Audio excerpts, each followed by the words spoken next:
Video में Elisa lift के अंदर आती है और लिफ्ट का बटन दबाती है, लेकिन इसके बाद भी दरवाजा बंद नहीं होता है। एलिसा लिफ्ट से बार बार बाहर झांकती है, जैसे किसी का इंतजार कर रही हो या किसी से डरी हुई हो। इस बीच नमस्कार दोस्तों, उम्मीद करता हूँ आप सब अच्छे होंगे।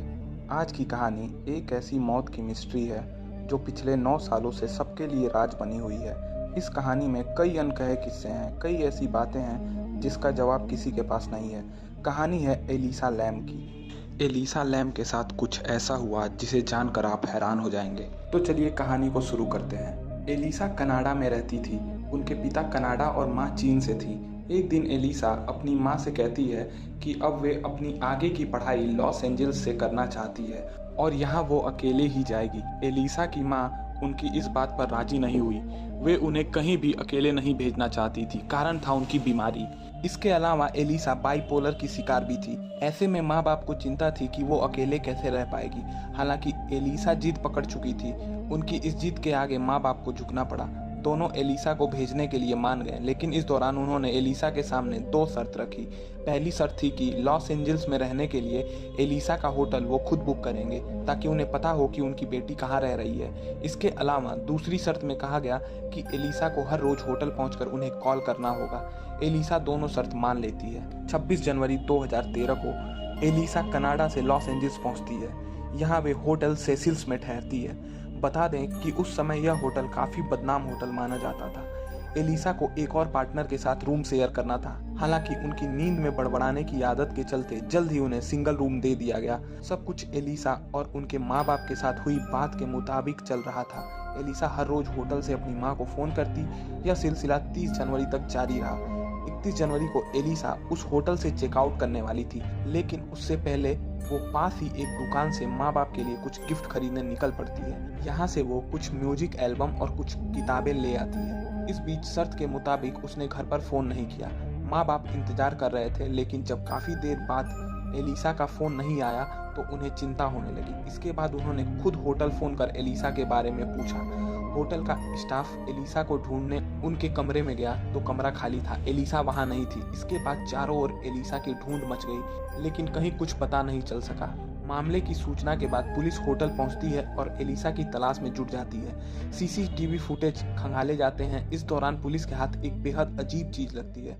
वो अजीब चीज थी 4 मिनट का सीसीटीवी फुटेज। वीडियो में एलिसा लिफ्ट के अंदर आती है और लिफ्ट का बटन दबाती है, लेकिन इसके बाद भी दरवाजा बंद नहीं होता है। एलिसा लिफ्ट से बार बार बाहर झांकती है, जैसे किसी का इंतजार कर रही हो या किसी से डरी हुई हो। इस बीच वो कई बार लिफ्ट से बाहर जाती है, फिर अंदर आती है, सीसीटीवी की तरफ भी देखती है और फिर से लिफ्ट के बटन को दबाती है। यह सिलसिला काफी देर तक जारी रहता है, लेकिन लिफ्ट का दरवाजा बंद नहीं होता है।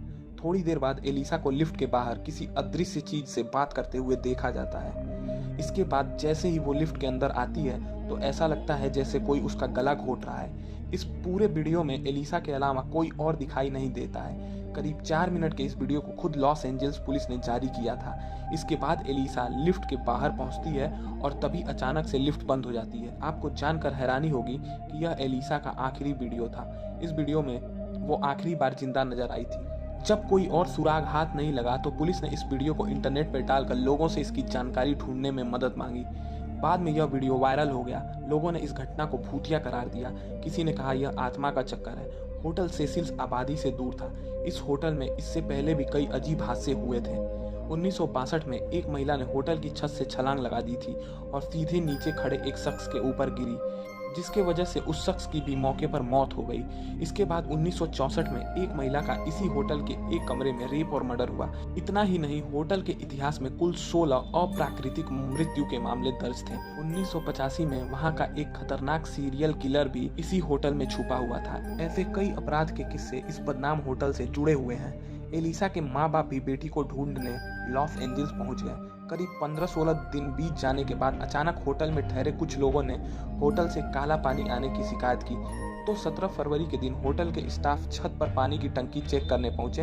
होटल की छत पर कुल 4 टंकियां थी। स्टाफ के अलावा और किसी को भी होटल की छत पर जाने की इजाजत नहीं थी। होटल में हुए आत्महत्या के मामलों को देखते हुए ऐसा किया गया था। इतना ही नहीं, इसके लिए वहां एक अलार्म भी सेट था, ताकि अगर कोई छत पर जाए या पानी की टंकी को खोले तो सबको उसके बारे में पता लग जाए। हालांकि जब उस दिन स्टाफ वहां पहुंचा तो कोई अलार्म नहीं बजा, मेन टैंक का लॉक भी खुला हुआ था। इसके बाद जब स्टाफ के लोगों ने उसका ढक्कन खोला तो उनके होश उड़ गए। पानी की टंकी में एक लड़की की फूली हुई लाश तैर रही थी। इसके अलावा उसके कपड़े भी अलग तैर रहे थे। लाश को बाहर निकाला जाता है। यह लाश किसी और की नहीं बल्कि एलिसा की ही थी। पोस्टमार्टम रिपोर्ट में सामने आया कि मरने से पहले एलिसा पूरे होशो हवास में थी। हाँ, वो बाइपोलर और डिप्रेशन का शिकार जरूर थी। इसके बाद अनुमान लगाया गया कि शायद एलिसा ने अपनी दवाएं ठीक से नहीं ली थी, लेकिन सवाल अब भी कई सारे थे। सवाल था कि लिफ्ट के सारे बटन दबाने के बाद भी वो बंद क्यों नहीं हुई। सवाल था कि एलिसा लिफ्ट में किससे बात कर रही थी। सवाल था कि एलिसा उस छत की टंकी तक कैसे पहुंची और उस दिन अलार्म क्यों नहीं बजा। एलिसा ने छत पर जाकर टंकी का इतना भारी ढक्कन कैसे खोल लिया। वही अगर उन्हें आत्महत्या ही करनी थी तो वे छत से कूद कर भी कर सकती थी। फिर वहां जाना, ताला तोड़ना, इतने ऊंचे ढक्कन तक पहुंचना, ये सब कैसे मुमकिन हुआ। पोस्टमार्टम रिपोर्ट में भी केवल इतना कहा गया था कि मौत डूबने से हुई है, लेकिन यह सुसाइड था या मर्डर यह साफ नहीं हो सका। सबसे बड़ी बात, किसी इंसान या कैमरे ने एलिसा को लिफ्ट या लॉबी से छत तक जाते हुए नहीं देखा। फिर वो वहां तक कैसे पहुंची। लॉस एंजल्स पुलिस के लिए यह घटना आज भी सवाल बनी हुई है। क्या वाकई एलिसा किसी भूत प्रेत से बात कर रही थी या वो महज उनकी बीमारी थी? सवाल आज भी कई हैं, लेकिन इनका जवाब देने वाला कोई नहीं। तो ये थी एलिसा लैम की रहस्यमयी मौत की कहानी। अगर आपको कहानी पसंद आई तो वीडियो को लाइक और चैनल को सब्सक्राइब कीजिएगा और ऐसी ही और कहानियों के लिए बेल आइकन को दबाइएगा। आपके अनुसार इस घटना के पीछे क्या सच हो सकता है, कमेंट सेक्शन में बताइएगा। फिर मिलते हैं एक और नई कहानी के साथ। तब तक के लिए नमस्कार, धन्यवाद।